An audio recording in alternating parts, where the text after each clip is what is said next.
Ashama daawwattoota keenya kabajamoo fi jaallatamoo akkamiin nagaa fayyaa jirtu har'a qophiin keenya jechuudha akkaataa ittiin riichaarjii godhan jechuudha teeraawilii irratti wantoota tokko tokko kan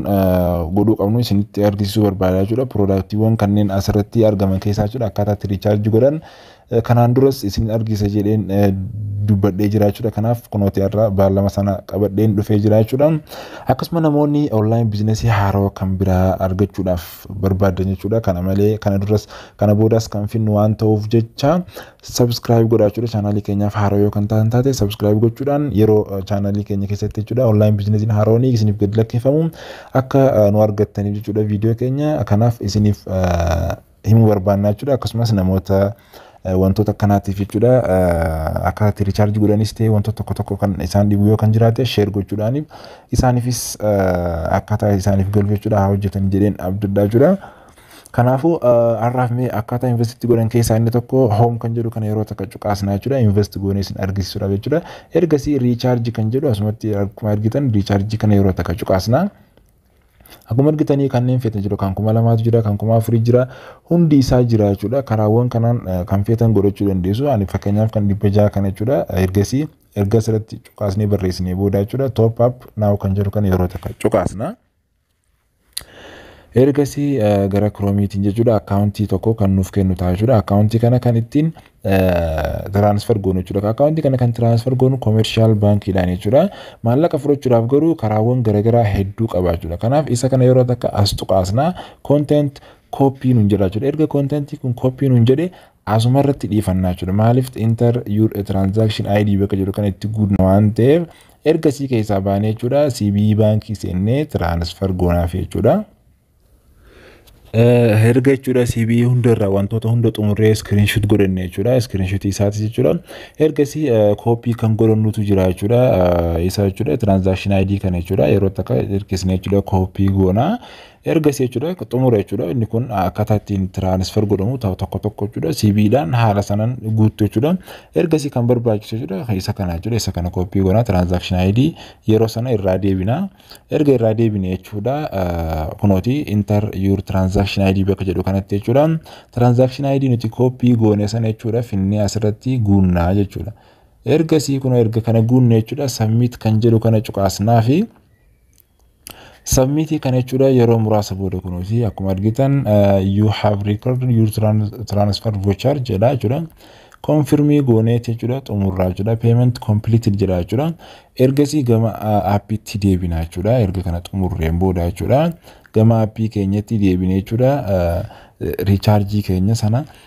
laalla jechuudha karaa ittiin laallu keessaa inni tokko erga kana xumurreen booda jechuudha withdrawal keenya kana laaluudhaaf wallet bakka jedhu kana yeroo takka cuqaasna ergasii withdrawal record kan jedhu kana cuqaasna jechuudha withdrawal record recharge record jechuudha dhiifama recharge record kan jedhu kana yeroo takka kunooti asuma irratti laallaa jechuudha ergasii inni kun jechuudha nuuf galaa jechuudha yeroo muraasa booda asirratti jechuudha 252 kan jedhu kana jira jechuudha isa kana jechuudha erga galchinee xumurreen booda jechuudha riichaarjii keenya kana jechuudha screenshotii qabna waan ta'eef screenshotii sanas jechuudha kan irratti hojjennu ta'a jechuudha top up via bank kan jedhudha jechuudha ergasii customer service dha jechuudha erga screenshotii goone tokkotu jira jechuudha akkuma isin jalqabe isin jedhe ergasii WhatsApp nu galcha WhatsApp customer service sanatti deebina jechuudha erga deebine jechuudha wanti nuti erginuuf jechuudha riichaarjii gochuu keenya kana transaction ID keenya kan screenshot goone sana jechuudha isa sana galchinaaf jechuudha manajeriidhaaf jechuudha ergasii activate nuuf ta'a jechuudha erga authorized san nuuf hojjete riichaarjii keenya hojjechuu dandeenya jechuudha kunooti akkuma argitan gaalarii seennee jechuudha isa screenshot gootan jechuudha screenshot godheen jira waan ta'eef jechuudha screenshotii sana erginaaf jechuudha screenshotii jalqaba irra jiru kana jechuudha screenshotii kana jechuudha I am recharged jennaan jechuudha I am recharged but not rich on my balance jennee erginaaf jechuudha ergasii yeroo muraasa booda jechuudha deebisaa isaanii nuuf ergu ergasii approve ta'uus keenyas irra deddeebinee ilaallaa jechuudha baalaansii keenya sanarratti jechuudha. Ergasii ergineef jechuudha yeroo muraasa booda kan nuuf sirraa'u ta'a. Hagasitti jechuudha aappii keenya kana keessatti seennee baanaa jechuudha. Seennee baanee jechuudha akkaataa itti nuuf gale sana ilaallaa jechuudha. Hanga so'anii 252 jira jechuudha. Kanaaf yeroo xiqqoo booda yeroo nuuf gale jechuudha kan irraa argannu ta'a jechuudha. Kanaaf referral reward keessan share gochuudhaan asirrattis argachuu dandeessu jechuudha. daawwattoota keenya kabajamoo jaalatamoo kunooti akkuma argitan yeroo muraasa booda jechuudha kan customer service ergine balansiin keenya kana ta'e jechuudha laakii draw irraa arganne akkasumas namoota afeeruudhaanis waliigala kan arganne jechuudha. Kanaaf recharge gochuudha jechuudha ammaan tana kan birrii 600 kana laallaa jechuudha kunooti akkuma argitan total income keenya 840 jechuudha guyyoota 5 keessatti kan argannudha jechuudha kan recharge 600 gooneeti jechuudha. Isa kana jechuudha yeroo takka invest goona jechuudha invest naa kan jedhu kana yeroo takka cuqaasna kun akkuma argitan wantoonni argannuu fi akkasumas galii guyyaatti kan argannus asumarratti nu fidaa jechuudha 168 guyyaatti argannaa jechuudha. Kanaaf isa kana kunooti successfully nuuf jedhee jira jechuudha. Ergasii productii keenya keessatti nu argisiisaa jechuudha kun akkuma argitan kan nuti recharge goone fi kan bilisaan jechuudha akkuma nuti seenneen jechuudha birrii 30 nuuf kenne jechuudha isa asii jalatti jechuudha arginu free package kana jechuudha argannaa jechuudha isa kanarraas collect goona jechuudha guyyatti kan amma bitanne kanarraas collect goona jechuudha recordii kana keessa seenuudhaan jechuudha. Haala kanaan jechuudha rechargeewwan keenya asirraa eegalaa jechuudha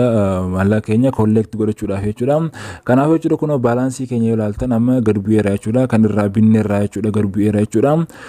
Kanaaf recharge gochuudhaaf haalawwan kanaan recharge gootu jechuudha. Keessattuu jechuudha customer service dhaaf ergitanii yeroo muraasa yeroo tokko turuu danda'a jechuudha. Yeroo sana booda yeroo xiqqoo booda isinis seenaa waan ta'eef kanaaf haala kanaan galfattu jechuudha. Recharge recordii keenya kun akkuma argitan kan nuti galchine keessanii jira jechuudha. Akkasuma biilii keessatti ilaaluu dandeessu jechuudha. Equipment rental jedha jechuudha. Equipment nuti kireeffanne keessaa tokko kan 600 akkasumas recharge commission argannee fi invite friend irraa wantoota arganne hunda biilii kana keessaa argannaa jechuudha. Kanaafuu jechuudha karaawwan kanaan recharge keenya sirreeffannee jechuudha hojjechuu dandeenya. Withdrawal amountiin keenyas akkasumas baafachuu dandeenya jechuudha yeroo barbaannetti jechuudha. Kanaaf kana haala kanaan xumurraa jechuudha.